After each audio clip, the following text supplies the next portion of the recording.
Dear honorary colleagues, so thank you very much for welcoming me on a remote way. You know that these days traveling from Brussels and to Brussels are not that easy anymore.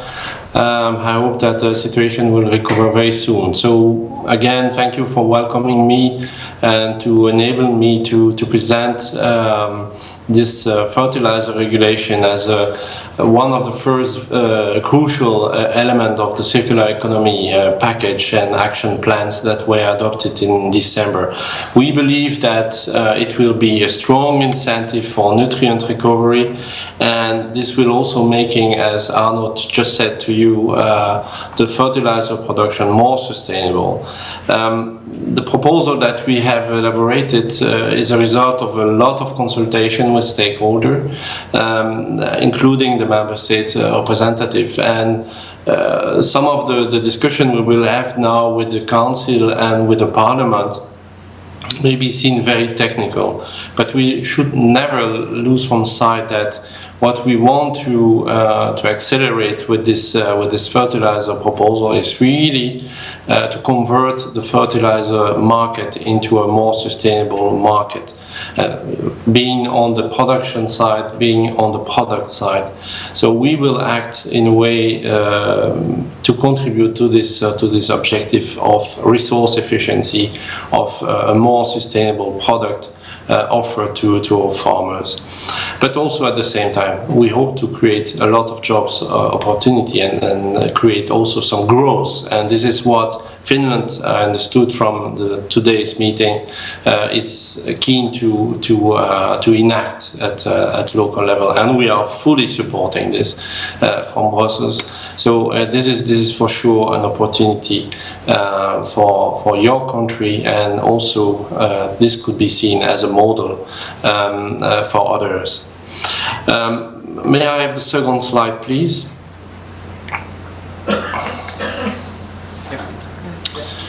Well, what we want to transform is actually the linear economy model into a more circular one, and this objective applies also to the fertilizer sector. Unfortunately, the linear model. The majority of our current EC fertilizer, as regulated by the regulation 2003-2003, is actually following a kind of linear model as well. We use resources such as mined phosphorus, and we produce a fertilizer with it. We use natural gas to produce ammonia, and ammonia into nitrogen fertilizer, but this is highly energy consuming and not very neutral from a carbon footprint perspective. So this linear model should be transformed into a more circular model, and this is the next slide. And this is where we want to increase the use of secondary raw materials. After we have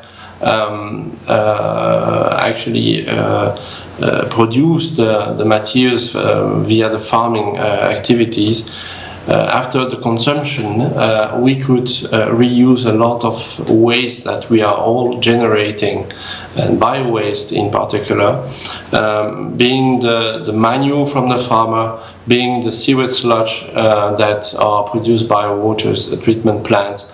These are the elements, the key element to look at in view of putting back in the circle some nutrients which are useful for the farmer, which are safe for the farmer, and which can indeed contribute to a lot of activities in Europe. So we would not only create new business opportunity, but also improve the resource efficiency in all this if we go for this circular economy model.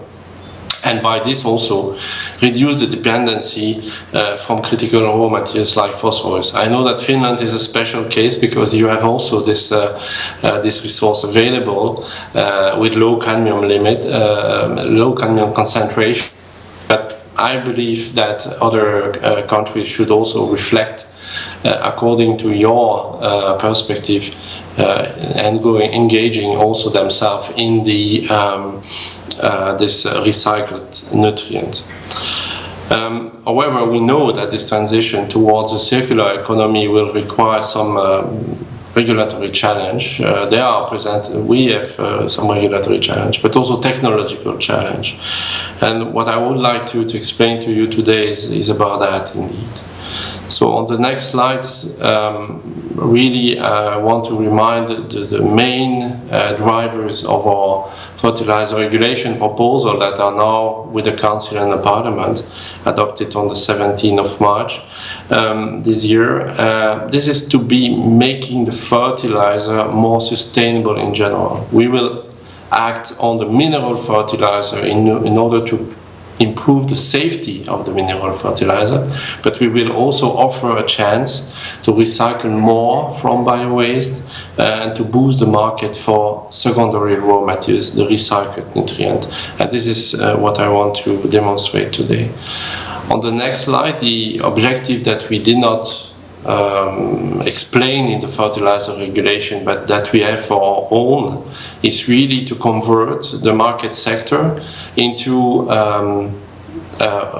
substituting the traditional feedstock by recycled nutrient. This is, for instance, the case for nitrogen, for phosphorus and potash, the three main nutrient elements that the plant needs. We could indeed increase the market share significantly if we engage into this. And the most remarkable projection we have, or the most promising projection we have, is about phosphorus. This is not for nothing that Arnold introduced the topic today, because there are some possibility there. We also believe that nitrogen can be the next nutrient to be recycled indeed, and there are also potential there. But for instance, for phosphorus, we could increase by 40% the quantities that are put on the market as organic based or bio-based nutrient. So this means that we could reach by the horizon of 2025, if everybody is mobilizing itself, up to 30% of materials to be recycled from for the phosphorus resources. I will quote somebody that you probably know, Jyrki Katainen, our Vice President in the Commission. He did say during at the moment of the adoption of this fertilizer regulation that actually it's a kind of nonsense to continue to use, for farmers to continue to use fertilizer manufactured from imported resources or from energy intensive technology and processes. Although our industry might perfectly use this mountain of bio-waste could be valorized in recycled nutrients. So it was really the key driver in the Commission, I can assure you. With this, we use, by the way, the wording he was using when we started to discuss the circular economy and the various action we could have. The use recycled nutrient as a key one, as a key policy objective. So this regulation, indeed, Mr. Katainen said, can turn a problem, because it's true that bio-waste are generating environmental problem, and you are indeed very close to the Baltic Sea, and there will be some intervention today on that. They could create problems, and we could turn these problems into business opportunities. So on the next slide, just a very, very short summary of what the fertilizer regulation proposal is about. What we are actually now creating is a level playing field for all fertilizing products. So it means that not only the inorganic fertilizer will be regulated at EU level, but also the organic-based fertilizer. And we extend the scope to soil improver, to growing media, to all sorts of fertilizing materials. And this is important to remind that more or less the rules will be similar to all fertilizer categories, and this is according to a technique, a regulatory technique. I will not enter into the details, but called new legislative framework. And basically what we will do is to, for each and every fertilizing product categories, we will define quality, safety and labeling requirements, which are providing the certainty for the farmer first to be to buy a product which contains enough nutrient, enough organic matter, a product which is safe, so do not contain any impurities, being the contaminants or being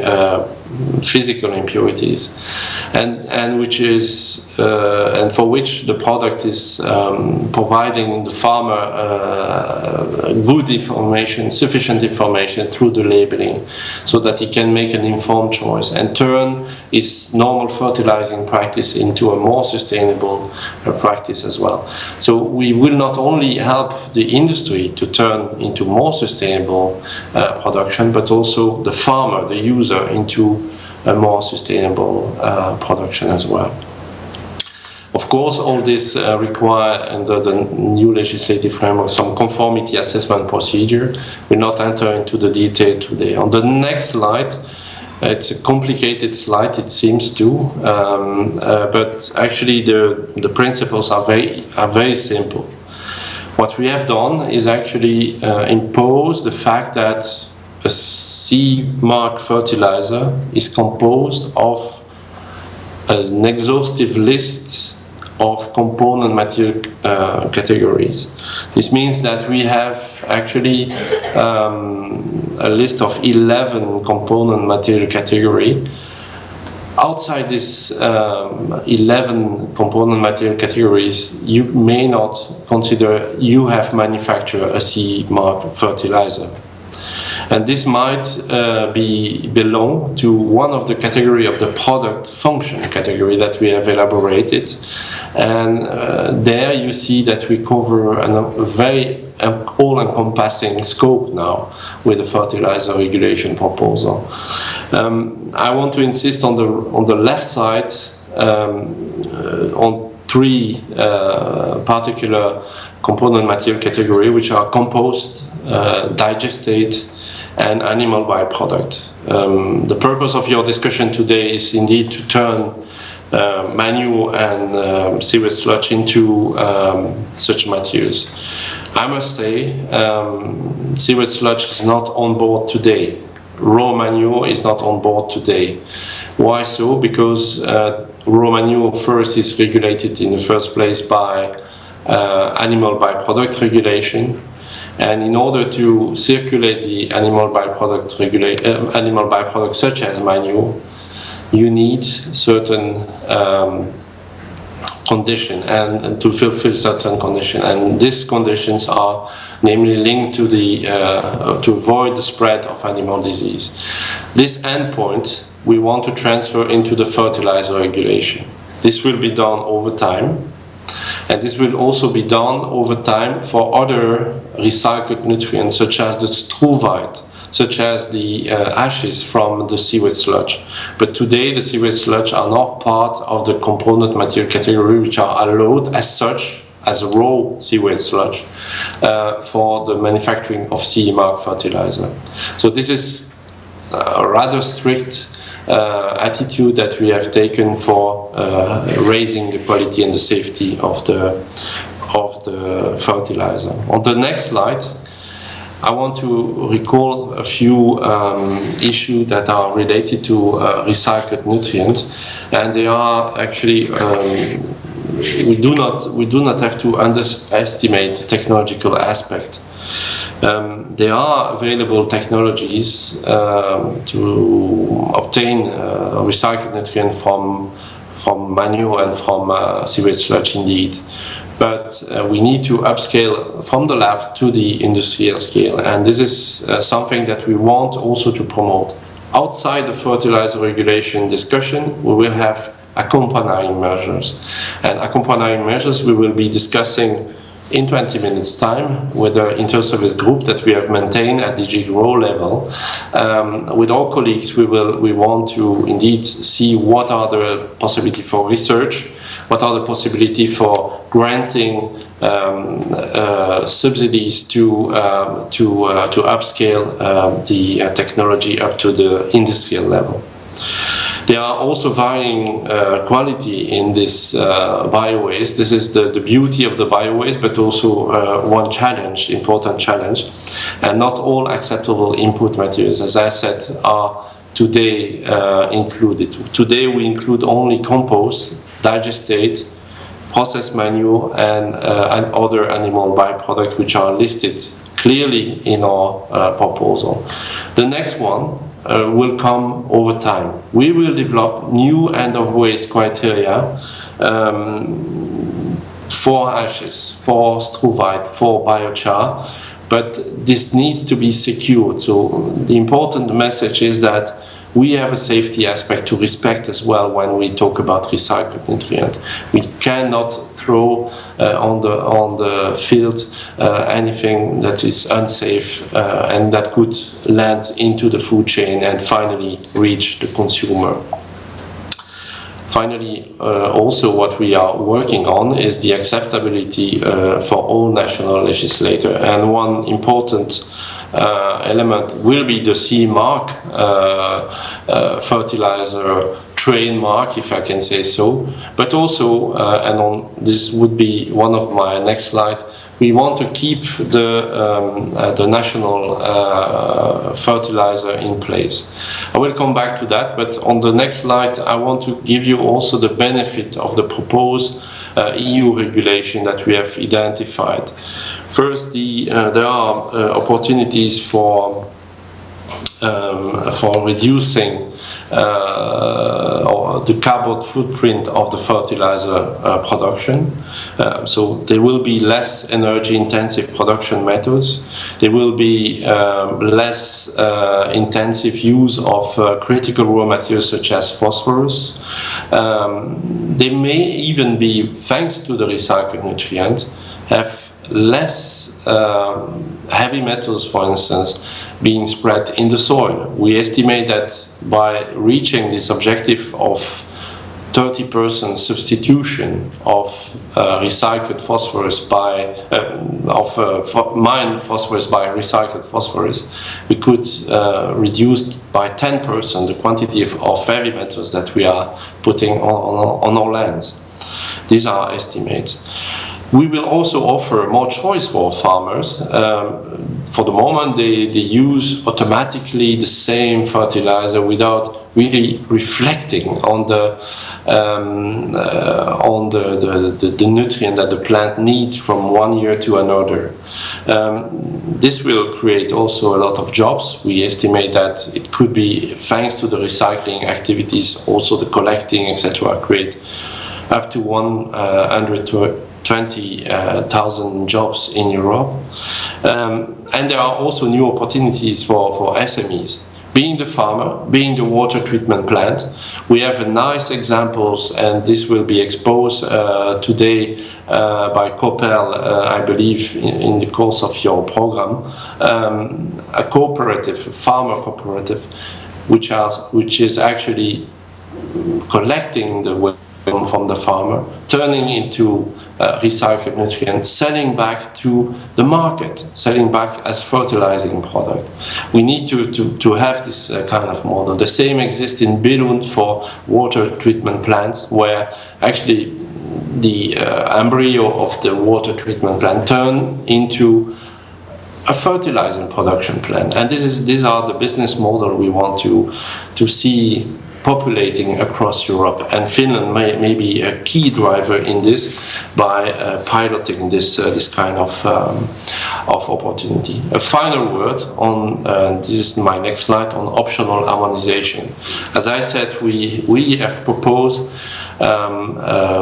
fertilizer regulation for CE mark fertilizer, but we know that there will still be national fertilizer helpful needed for the farmer. So that's why we did not fully harmonize the market via the CE mark system. We want to coexist, or to make coexisting CE mark fertilizer and national fertilizer. Why so? Because first, there is a subsidiarity principle behind this, and the Commission Juncker is very much attached to that. But we have also reserved the CE mark fertilizer to those cases where there are actually a scientific consensus about the safety, about the quality, and the scientific consensus was translated into the report on end of waste criteria that we have implemented through the fertilizer regulation. And we also reserve the CE mark system to the product which need to circulate freely, and this is not necessarily the case for all fertilizer categories, and member states should keep a hand on some national fertilizer, being also, for instance, those deriving from emerging recycled nutrient streams. So by this we will not disrupt the market so much. We will keep this possibility of innovation at national level, and when the national level, being in Finland or elsewhere, is ready, then we can reconsider at European level by extending the list of component material category a little bit more. So this is the way we want to proceed. So please, Finland, test your business case, elaborate safety and quality requirement for this recycled nutrient, and come back to Brussels or maybe to Sevilla, because it's discussed in Sevilla in the Joint Research Center. And then we will elaborate a little more the fertilizer regulation proposal. So this is my conclusion. So our proposal, we believe, offers a robust and consistent regulatory framework for fertilizing product. It is also flexible. It is adaptable to address the new emerging innovation, new technological progress. Where there are legal rules, maybe they need some standards, and this needs also to be developed and think about when you elaborate at Finnish level. If there is no harmonized standard, we can do it via the SAN. Should a new technology be emerging, we will consider and adapt the list of component material category. In case of unacceptable risk, should you discover an acceptable risk, we will also reconsider the safety requirement. And all this mechanism will be governed by hopefully clear enough, well-known procedure, such as the standardization work, such as the end of waste criteria elaboration work by the Joint Research Center. And for this we need all good voluntary support. So this means ESPP will be an important partner, but also all of you throughout the supply chain of recycled nutrients. So that was my message for today. I hope that we will have fruitful discussion, and that the basic principle and objective of our fertilizer regulation will be respected by the co-legislator. This is my wish for today, and I wish you also a very pleasant and fruitful discussion over the day. I'm really sorry not to be with you today, but thank you for your attention. Thank you very much.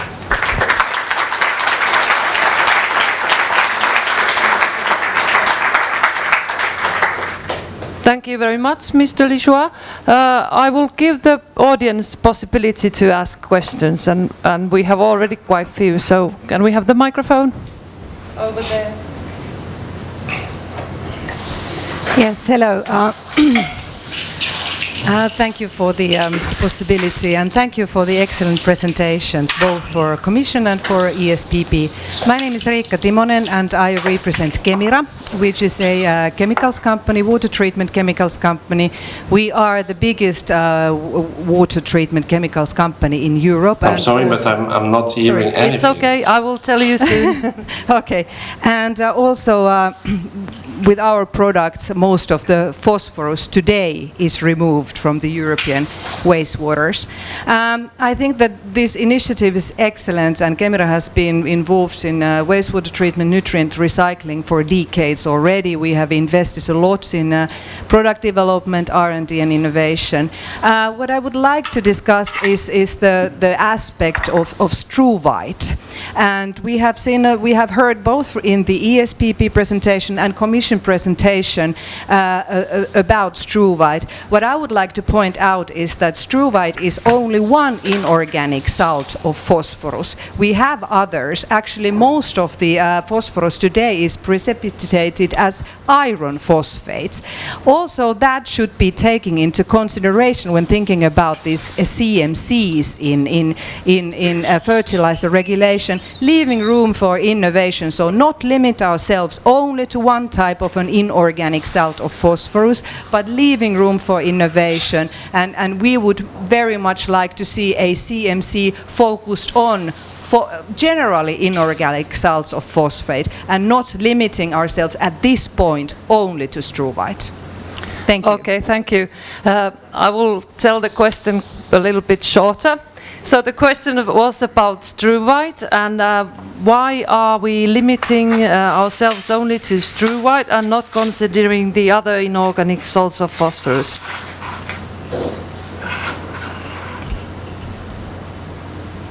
Did you hear the question, Mr. Liégeois?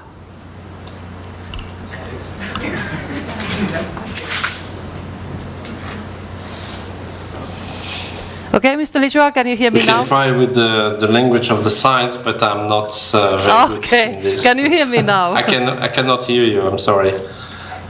Maybe my fault, but I don't know. I was hearing Yul Carlson very well, but where is he?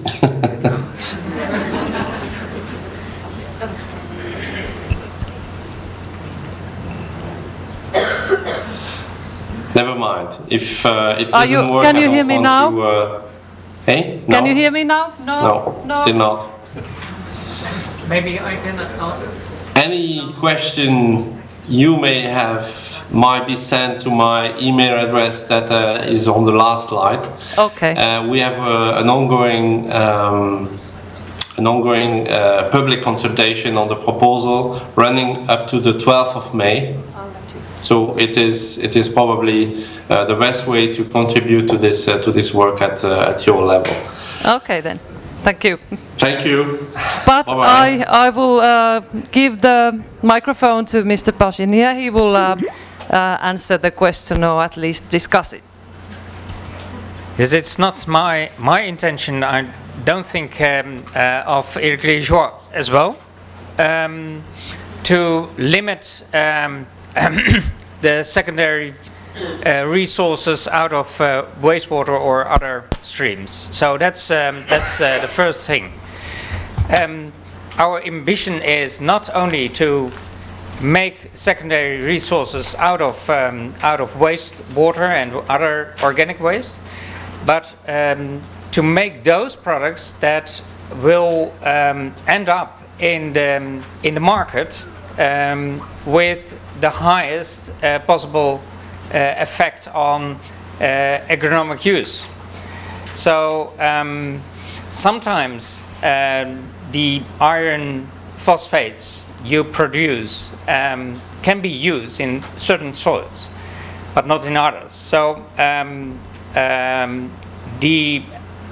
it's my ambition, but I think it should be yours as well, to develop new innovations on top of what we can do right now, to make the impact of those new fertilizers out of secondary materials more effective, even more effective than the existing primary resources and fertilizers. So we don't think too narrow. No, we have to deal with a lot of innovations, and we are not excluding secondary resources there where they can have a good impact on soil and on our sustainability. Yes? Okay, thank you. Now we don't have Mr. Liégeois anymore on the line, but is there somebody here who would like to raise some issues to the discussion? There, Marjukka Porvari, please. Thank you. Marjukka. So I'm Marjukka Porvari from the Jon Nurminen Foundation. Yeah, I guess I'm on the microphone, yes? Yeah. There was one sort of question that puzzles me, and it's about this scientific consensus. So, for example, compost products are already now sort of considered like sort of that there is a scientific consensus that these can be used as fertilizers, and there is a long tradition of using these products as fertilizers, also here in Finland.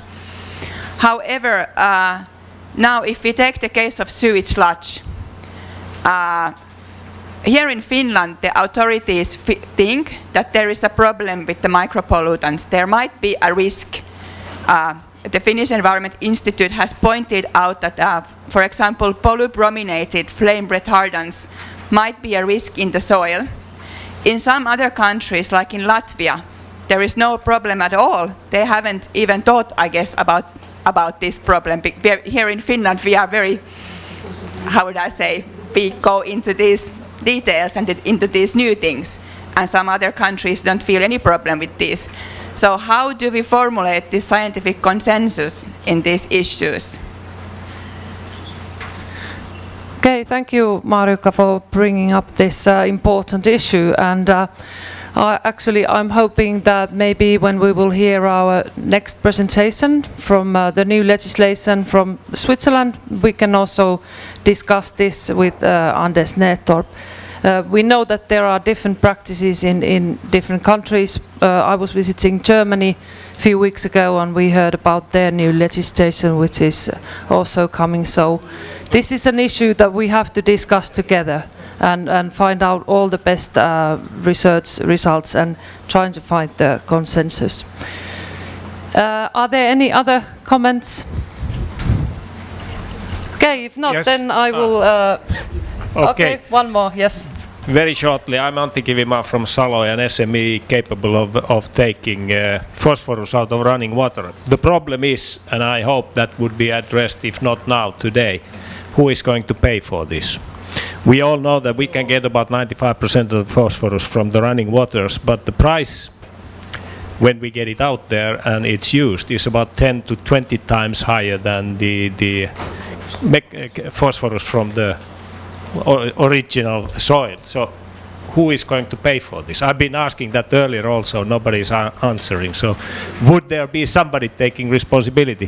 Thinking about the renewable energy, you don't have to pay for that. You can also put some limits that 10 or 20% of all the fertilizers have to be recycled. That would solve the problem. I mean, this is what happened in the energy sector. We all know that nobody would use any renewable energy unless it would be priced, or because it's priced so much higher than the oil-based, but it's used because you have to use. Is this some solution?